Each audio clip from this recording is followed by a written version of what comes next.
अपनी पत्नी चांदनी और अपने बच्चे मिनकू के साथ अपने मालिक राम जी के साथ रहता था। लेकिन चांद को थोड़े दिनों बाद फिर से इसी बात का डर सताने लगा था कि कहीं मालिक और उनकी पत्नी का मन फिर से ना बदल जाए। अच्छा दाम मिलने पर कहीं मुझे फिर से किसी और को ना बेच दे, क्योंकि चांद को अब इंसानों पर से भरोसा बिल्कुल नहीं रहा था। ए जी, क्या हुआ है? 2-3 दिन से देख रही हूँ, आप कुछ परेशान लग रहे हैं। ऐसी क्या बात है? आप ना चारा अच्छे से खा रहे हैं, ना पानी पी रहे हैं। मुझे नहीं बताएंगे तो फिर किसे बताएंगे? चांदनी, मैं सोच रहा था कि मैं तुम्हें और अपने बच्चे को लेकर यहाँ से आज रात को ही निकल जाऊँ। क्यों जी, आपको फिर शक हो रहा है क्या मालिक पे कि वो हमें अलग कर देंगे? हाँ, क्योंकि भरोसा एक बार में ही टूट जाता है और बार बार भरोसा नहीं बनता। इस बार मैं अपने परिवार को लेकर कोई रिस्क नहीं लेना चाहता। और रात के अंधेरे में ही चांद अपने परिवार को लेकर वहाँ से बहुत दूर चला जाता है। मीलों दूर चलने के बाद चांद को एक सुंदर सी जगह नजर आई।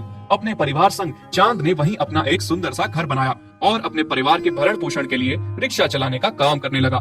चांद खूब सारी मेहनत करने की सोच रहा था। अभी मुझे खूब सारी मेहनत करनी होगी, अपने परिवार की सारी जरूरतें पूरी करनी होगी, कभी किसी चीज की कमी नहीं होने दूंगा अपनी चांदनी और बच्चे को। इसके लिए मुझे खूब सारी मेहनत करनी है। हाँ। फिर एक दिन चांदनी जब सुबह नहा के तैयार होने लगी तो वो देखती है कि उसकी बिंदी ही खत्म हो गई है। अरे ये क्या, मेरी तो बिंदी ही खत्म हो गई है। कोई बात नहीं, बिंदी नहीं लगाऊंगी तो कौन सी बदसूरत लगूंगी। वैसे भी मिनकू के बाबा कहते हैं मैं हार श्रृंगार करूं या ना करूं, मैं उतनी ही सुंदर लगती हूँ। और अभी हमारे पास इतने पैसे भी नहीं हैं कि हम फालतू की चीजों पे खर्च करें। तभी मिनकू माँ के पास आकर कहता है, हाँ बेटा बोल, क्या हुआ? माँ, मैं अभी अभी पड़ोस के एक बच्चे के पास खिलौने देख के आया हूँ। माँ, मुझे भी खिलौना चाहिए, मेरे पास तो एक भी खिलौना नहीं है। बेटा देख, तेरे बाबा पूरी कोशिश कर रहे हैं ना हमें बेहतर जिंदगी देने की। अभी हमारे पास इतने पैसे नहीं है बेटा कि हम कुछ भी खरीद सके। जो कुछ भी था तुम्हारे बाबा ने रिक्शा खरीद लिया। थोड़े दिनों में काम अच्छा चलने लगेगा, फिर तुम्हें तुम्हारे बाबा बहुत सारे खिलौने ला के देंगे। और बेटा जरूरी नहीं होता जो लोगों के पास है वो हमारे पास भी हो। ठीक है माँ। पीछे खड़ा चांद चांदनी और मिनकू की सारी बातें सुन लेता है और बहुत दुखी होता है। मैं कैसा पिता और पति हूँ जो अपने परिवार की जरूरतों को भी पूरा नहीं कर पा रहा हूँ। उस दिन चांद ने खूब मेहनत की, देर रात तक रिक्शा चलाता रहा और उसी दिन अच्छा धन कमाया। उधर चांदनी चिंतित थी, चांद को आने में देर हो गई थी। उसकी नजरें तो दरवाजे पर ही टिकी हुई थी। तभी थोड़ी देर बाद चांद घर आया, हाथ में कुछ तोहफा लेकर आया था। कहाँ थे आप? इतनी देर क्यों हो गई आज? आपको पता है मन में अजीब अजीब ख्याल आ रहे थे। अरे भाग्यवान, इतनी चिंता क्यों करती हो? आज से तो मैं इसी समय आया करूंगा। शाम के समय कमाई अच्छी होती है, सवारी शाम के समय ही मिलती है। और आज देखा मैं कितना धन कमा के लाया हूँ और तुम दोनों के लिए भी कुछ लाया हूँ। बाबा, मेरे लिए कुछ लाए हो क्या? दिखाओ दिखाओ। चांद मिनकू के लिए ढेर सारे खिलौने लाया था, जिन्हें देखकर वो बहुत खुश हुआ। माँ देखो, सुबह इन्हीं खिलौनों की बात चल रही थी और अभी बाबा मेरे लिए वो लेकर भी आए। कितने अच्छे बाबा हैं। फिर चांद पैकेट में से बिंदी निकाल के चांदनी को देता है। अरे आपको कैसे पता था मेरी बिंदी खत्म हो गई है? मुझे सब पता रहता है भाग्यवान, और तुम बिंदी में बहुत सुंदर लगती हो। आप भी ना जी, वैसे क्या जरूरत थी इतना खर्चा करने की? ऐसे ही चांद का कामकाज ठीक ही चल रहा था कि कुछ दिनों बाद रोजाना की तरह चांद अपने काम पे गया। चांद ने कुछ ही दिनों में अपने व्यवहार से लोगों का दिल जीत लिया था। सारी सवारियां उसी के रिक्शे में बैठना पसंद करती थी, पर कुछ बुरे लोगों को ये बात अच्छी नहीं लगती थी और आपस में बातें करते हुए वो कहते हैं, यार शंभू, इस चांद ने तो कुछ ही दिनों में अपना धंधा जमा लिया है। जब से ये यहाँ आया है तब से हमारा काम ठप हो गया है। हाँ यार, तू सही कह रहा है। मुझे ऐसा लगने लगा है कहीं हमें थोड़े दिनों में रिक्शा बेचकर घर पे ना बैठना पड़े। पर करें भी तो क्या करें? बहुत कुछ कर सकते हैं हम। इसको मार के अपने रास्ते से हटा सकते हैं, पर तुम दोनों अगर मेरा साथ दो तो। यार मैं तो तुम्हारे साथ हूँ, पर इस मुरारी से पूछ लो, मुझे इस पे भरोसा नहीं है। क्या मुरारी देगा हमारा साथ? और इसमें तो तेरा भी फायदा है। नहीं, मैं तुम्हारा साथ इसमें बिल्कुल भी नहीं देने वाला। भले ही मेरा काम न चले, पर मैं अपने स्वार्थ के लिए किसी की जान नहीं ले सकता। मैं तो तुम दोनों को भी मना कर रहा हूँ, ये सब मत करो, ये पाप है। अरे मुझे इस पे पहले ही शक था, ये है ही डरपोक, किसी काम का नहीं है ये। शंभू, अब जो कुछ भी करना है हम दोनों को ही करना है, और वो भी आज रात को ही। चांद की उस दिन खूब कमाई हुई। बाजार से जाते समय उसने मिनकू की पसंद की मिठाई ली और चांदनी के लिए गजरा और गले के लिए हार लिया। रात काफी हो चुकी थी। चांद खुशी खुशी अपने रिक्शे से घर जा रहा था कि तभी दो रिक्शे वाले उसका पीछा कर रहे होते हैं। चांद के एक साइड हरी रिक्शा चला रहा होता है और दूसरी साइड शंभू। चांद देखता है कि ये दोनों उसका पीछा कर रहे हैं। अरे ये शंभू और हरी भला मेरा पीछा क्यों कर रहे हैं? मैं रिक्शा रोक के इनसे पूछ लेता हूँ। चांद जैसे ही रिक्शा रोक के उनसे पूछने की कोशिश करता है, तभी दोनों उसकी रिक्शा को जोर से टक्कर मार के गहरे गड्ढे में गिरा देते हैं। चांद पूरी तरह से जख्मी हो जाता है, जिस वजह से धीरे धीरे वो दम तोड़ बैठता है। चांद ने जो चांदनी और मिनकू के लिए तोहफे लिए थे, वो सारा सामान वहीं बिखर कर रह जाता है। उधर दूसरी तरफ चांदनी चांद को लेकर बहुत चिंतित थी कि वो अभी तक घर नहीं आया। माँ, आप अभी तक सोई नहीं? क्या हुआ माँ? बाबा अभी तक आए क्यों नहीं? मैं तो सो गया था, मुझे पता ही नहीं चला। हाँ बेटा, देखना आज तो तेरे बाबा को बहुत देर हो गई है, वो अभी तक घर नहीं आए।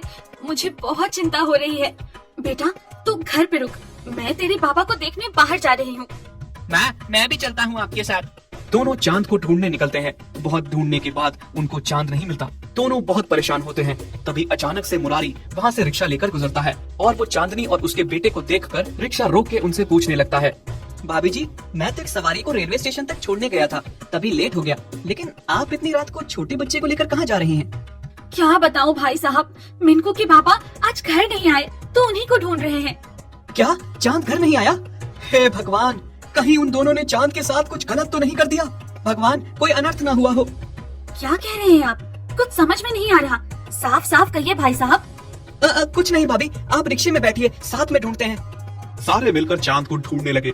थोड़ी देर बाद मुरारी को चांद का रिक्शा दिखा। पास जाकर देखा तो रिक्शे के साथ चांद की लाश पड़ी हुई थी। चांदनी के तो पैरों तले जमीन ही खिसक गई। दोनों माँ बेटे का रो रो कर बुरा हाल हो गया था। हे भगवान, आप हमें छोड़ के क्यों चले गए? हम दोनों आपके बिना कैसे रहेंगे? लाश को वो पीठ पर उठाकर घर ले आते हैं।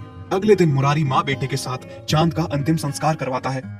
भाभी जी, मैं आपसे कुछ कहना चाहता हूँ, और अगर ये बात पहले ही आपको बता दी होती या चांद को बता देता तो शायद चांद आज जिंदा होता। मुझसे बहुत बड़ी गलती हो गई। ये आप क्या कह रहे हैं भाई साहब?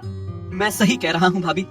मुरारी शंभू और हरी की पूरी बात चांदनी को बताता है। जब चांदनी को ये बात पता चलती है तो वो कसम खाती है गुनहगारों को सजा दिलवाने की, और फिर कानून की मदद से शंभू और हरी को कड़ी से कड़ी सजा दिलवाती है।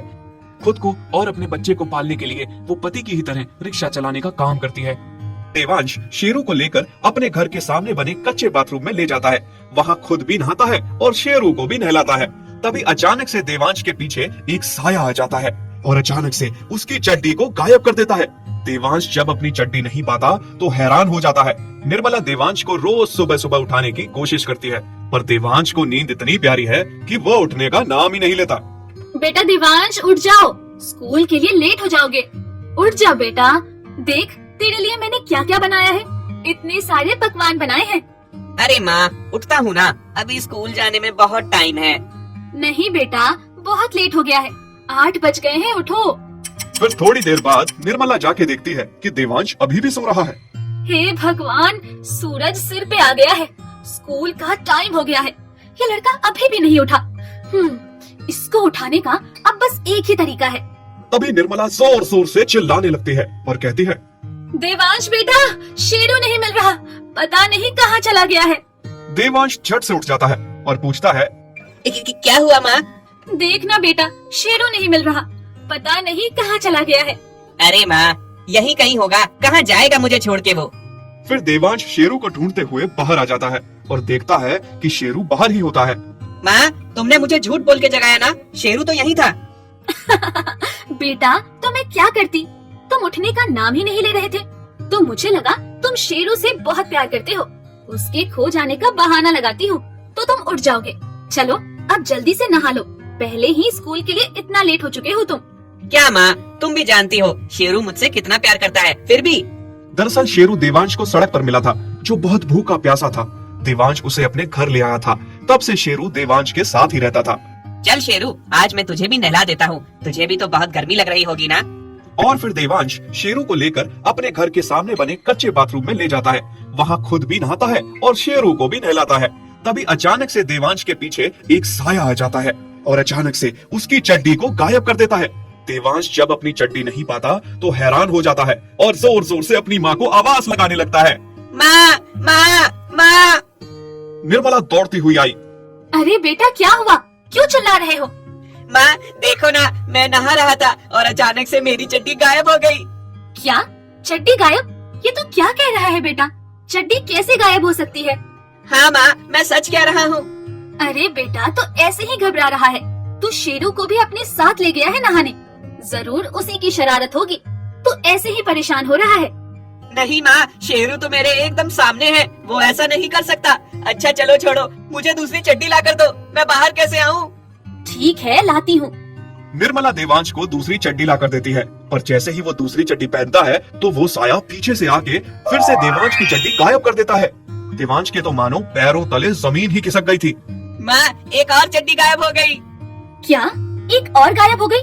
बेटा, मुझे तो लगता है आज तेरा स्कूल जाने का मन नहीं है, इसलिए सुबह से मुझे तंग कर रहा है, तभी तुझे ऐसी शरारतें सूझ रही हैं। नहीं माँ, तुम्हारी कसम, तुम्हें पता तो है मैं तुम्हारी कसम झूठी नहीं खाता। सच में मेरी चड्डी फिर से चोरी हो गई। ये सुन के निर्मला खुद भी हैरान थी कि आखिर ऐसा क्या हो रहा है। निर्मला देवांश को और चड्डी लाकर देती है, फिर से वही हुआ, चड्डी चोरी हो गई। देवांश और निर्मला परेशान थे कि आखिर ये हो क्या रहा है। देवांश स्कूल जाने को रेडी तो हो गया था, पर परेशान था कि आखिर ये क्या हो रहा है और उसके साथ ही क्यों हो रहा है। बेटा, तू दूध पी, तेरे पिताजी को आने दे, मैं उनसे बात करती हूँ इस बारे में। तभी दोपहर में देवांश के पिता गोविंद काम से लौटे। निर्मला, ओ निर्मला, जी आई। बहुत भूख लगी है आज तो, मैं नहा के आता हूँ, जल्दी से खाना लगाओ तुम। सुनिए ना, मुझे आपसे कुछ जरूरी बात करनी है। अच्छा, बात भी कर लेना, मैं नहा के आता हूँ, तुम खाना लगाओ, खाना खाते समय बात कर लेंगे। जी। तभी गोविंद नहाने के लिए बाहर बने अपने कच्चे बाथरूम में चला जाता है। नहाते नहाते उसकी भी चड्डी गायब हो जाती है, और जैसे ही वो देखता है, अरे ये क्या, मेरी चड्डी कहाँ गई, कौन ले गया? फिर थोड़ी देर में गोविंद अपनी धोती को बांध के बाहर आ जाता है और कहता है, निर्मला, सुनती हो? निर्मला, सुनो, मेरे साथ क्या घटना घटी अभी। क्या हुआ जी? मैं नहा रहा था कि अचानक से मेरी चड्डी गायब हो गई। क्या आपकी भी चड्डी गायब हो गई? मैं यही तो बात करने वाली थी आपके साथ। आज सुबह सुबह हमारे देवांश के साथ भी ऐसा ही हुआ। उसकी तो 4 चड्डी चोरी हो गई। बेटा घबरा कर स्कूल गया है। मैंने उसे समझा बुझाकर जैसे तैसे स्कूल भेजा है। तभी अचानक से बाहर पूरे गांव में हल्ला मच जाता है। निर्मला और गोविंद बाहर जाकर देखते हैं तो सारे गांव वाले इकट्ठा थे। गोविंद ने जाके पूछा, क्या हुआ भैया, सब इकट्ठा क्यों हुए हैं और इतना हल्ला क्यों मचा हुआ है? तभी गांव के एक सदस्य बिरजू ने गोविंद को बताया, अभी सारे गांव के आदमी लोग अपने अपने काम से लौटकर घर पहुंच के नहाने लगे और सारे के सारे गांव के आदमियों की चड्डियां चोरी हो गईं। क्या सबकी चड्डियां चोरी हो गईं? मुझे लगा मेरे घर में ही कुछ भूत लगा हुआ है जो मेरे और मेरे बेटे की चड्डी चुरा रहा है। ये बात गांव के सरपंच तक पहुंच गई। गांव में सभा बुलाई गई। सबने गांव में हो रही चड्डी चोरी के बारे में सरपंच से शिकायत की।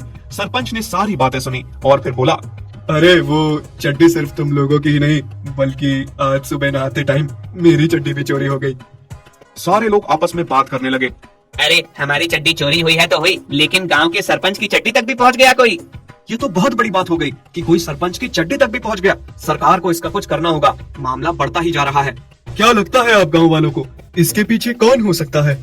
तभी एक गांव वाला उठा और बोला, सरकार, मुझे तो लगता है कि इसके पीछे कोई भूत प्रेत है। हाँ सरकार, मुझे भी यही लगता है। तभी सरपंच गोविंद से पूछते हैं, गोविंद, तुम्हें क्या लगता है? सरकार, गांव वाले सही कह रहे हैं। मुझे ऐसा महसूस भी हुआ जैसे कोई साया था। ये जरूर हमारे गांव पर किसी आत्मा का साया है। सारे गांव वालों की बात सुनने के बाद सरपंच ने ये फैसला लिया कि भूत को पकड़ने के लिए किसी अच्छे तांत्रिक को बुलाया जाए। गांव वालों ने देरी ना करते हुए उसी दिन पास के गांव में बहुत बड़े ज्ञानी तांत्रिक को बुलाया। तांत्रिक ने अपनी तंत्र विद्या से चड्डी चोर भूत को बुलाया। कुछ ही देर में भूत सामने आ खड़ा हुआ। सब लोग भूत को देख के हैरान थे। तभी सरपंच ने तांत्रिक से कहा, तांत्रिक बाबा, आप इस भूत से पूछिए, क्या दुश्मनी है इस भूत की हमारे गांव वालों से? क्यों ये हमारी चड्डियां चुरा के दहशत फैला रहा है? दुष्ट आत्मा, क्या दुश्मनी है तुम्हारी इन गांव वालों से? क्यों परेशान कर रहे हो तुम इन लोगों को? ऐसा क्या किया लोगों ने तुम्हारे साथ जो तुम इनकी चड्डियां चुरा रहे हो? मैं दुष्ट आत्मा नहीं हूँ, मैं भी बहुत अच्छा इंसान था। पास के ही गांव में मेरा घर था, मैं अकेला ही रहता था। फिर एक दिन की बात है, गांव में मेरा एक चाय का स्टॉल था। मैं आते जाते लोगों की मदद किया करता था। जिसके पास चाय के पैसे होते मैं पैसे ले लेता, और जिसके पास नहीं होते मैं फ्री में उसे चाय पिला देता। एक दिन मैं सुबह सुबह अपने घर के बाहर बने कच्चे बाथरूम में नहाने के लिए गया। तभी पीछे से एक कुत्ता आया, वो मेरी चड्डी खींच के ले गया। मैं उस कुत्ते के पीछे भागता भागता गांव के बीचों बीच आ गया, लेकिन कुत्ता मेरी चड्डी लेकर भाग गया। तभी गांव वालों ने मुझे उस हालत में देखा तो सारे मुझे गालियां देने लगे। बोले, कितना बेशर्म आदमी है, कैसे नंगा पूरे गांव में घूम रहा है। अपनी तो इसकी शादी हुई नहीं, ना घर ना परिवार का पता है, इसकी हमारी औरतों पे गंदी नजर है, तभी ऐसी गंदी हरकतें कर रहा है। मेरी किसी ने एक नहीं सुनी, मुझे भगा भगा कर पत्थर मारे, जिसकी वजह से मेरी मौत हो गई। तब से मेरी आत्मा भटक रही है। तब से मैंने कसम खाई, ये जमाना कभी किसी का नहीं हो सकता। अच्छाई तो बहुत करके देख ली, अब बुरा बन के देखते हैं। तब से मैंने सोच लिया, जिस तरह मेरी चड्डी चोरी हो गई, उसी तरह मैं लोगों की भी चड्डी नहीं रहने दूंगा। इस गांव में और आसपास के हर एक गांव में सबकी चड्डियां चुराऊंगा। और वो कुत्ता भी मुझे इस गोविंद के घर में दिखा। उसके बेटे का अच्छा दोस्त है वो कुत्ता। पर तुम ऐसा कैसे कर सकते हो? किसी की सजा किसी को कैसे दे सकते हो? तभी भूत गुस्से में आ जाता है और गोविंद को बोलता है, हाँ, तो मुझे मत समझा मुझे क्या करना है और क्या नहीं। मुझे ज्यादा गुस्सा ना दिलाओ, वरना तुम्हें यहीं भस्म कर दूंगा। देखो, तुम ठंडे दिमाग से काम लो। मुझे यकीन है, अगर तुम इतनी अच्छे इंसान थे तो तुम पर बुराई ज्यादा देर तक हावी नहीं हो सकती। तुम बात को समझोगे। गलती एक बेजुबान जानवर से हुई है, और तुम्हें तो पता है छोटे छोटे कुत्ते कितने शरारती होते हैं। उस चीज की सजा तुम सारे समाज को नहीं दे सकते। तभी भूत पे सरपंच की बातों का असर हो जाता है और वो समझ जाता है कि वो गलत कर रहा है। शायद आप लोग ठीक कह रहे हैं, मुझे ऐसा नहीं करना चाहिए। आज से मैं तुम लोगों की चड्डियां नहीं चुराऊंगा। बस मेरा एक काम करो, मेरी आत्मा को मुक्ति नहीं मिली है, क्योंकि मुझ अनाथ का किसी ने अब तक अंतिम संस्कार नहीं किया है। मेरा संस्कार कर दो, मुझे मुक्ति मिल जाएगी। फिर सारे गांव वाले तांत्रिक के साथ मिलकर उस लाश का संस्कार कर देते हैं, जिससे उसकी आत्मा को शांति मिल जाती है। और फिर सारे गांव वाले